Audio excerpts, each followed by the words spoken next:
હાલો મિત્રો, આરબી સોલંકી કરાઈ ગયા. તો આજે પોલીસ પાસે પૈસાનો થોડો કરે છે. તમે વિચાર કરો મિત્રો કે આજે જેબલિયા સાહેબ PSI છે, બરાબર?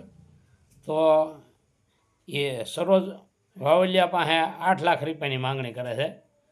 તો 8 લાખ રૂપિયાની માંગણી એની પાસે જો તોડ કરવાની વાત કરી હોય તો નાના માણસોને તો હું તે વિચાર કરી લો અત્યારે કે ભાઈ આજે આ પોલીસવાળા જો પોલીસવાળાને કાગડા માટે ખાતા હોય તો નાના પબ્લિકનું તો કાંઈ નહીં ને, કે નાના માણસનું કાંઈ નહીં, બરાબર?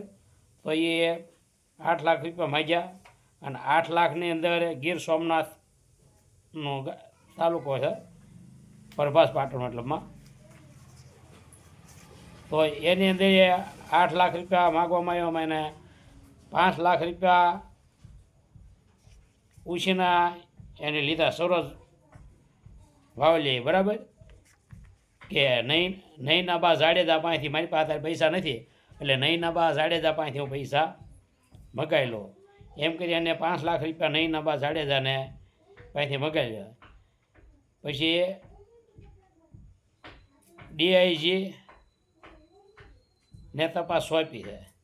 તો સોંપી એમાં જેબલિયા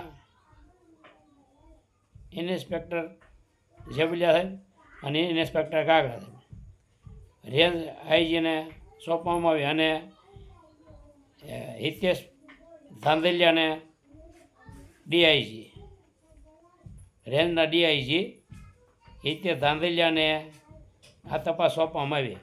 અને 5 લાખ રૂપિયા એ મતલબમાં લેતા દેખાણા છે, બરાબર? તો આજે પોલીસ સુરક્ષામાં મતલબમાં નથી. અત્યારે પોલીસવાળા પૈસા લે છે. તો નાના પબ્લિકનો શું થવાનું છે તે વિચાર કરી લેજો કે આપણા નાના માણસનું પોલીસવાળા પાસે અત્યારે કાંઈ હાલવાનું નથી. અત્યારે આ સ્થિતિ છે.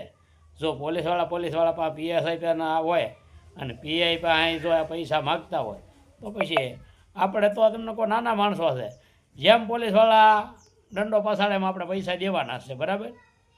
તો પોલીસવાળાની આ સ્થિતિ. અને નાના માણસનું અત્યારે કાંઈ હાલતું નથી. અને આ ભાજપ સરકાર છે, ભાજપ સરકારની અંદર તમને કહું આવું બધું હાલ્યા જ કરવાનું છે, બરાબર?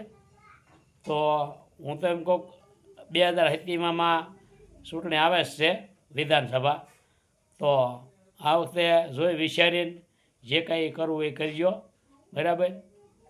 પણ આપણા ભવિષ્ય નહીં, આપણું તો હોઈ ગયું છે, સમજી લેજો. હવે આપણે જીવ્યા નથી થયો, પણ પાછળની જે પ્રજા છે ને એના ભવિષ્ય માટે આ બધું વિચારીને આવતી 27માં મતદાન જે કરવું એ રીતે કરજો, બરાબર? જય વેલનાથ, જય માનદાતા.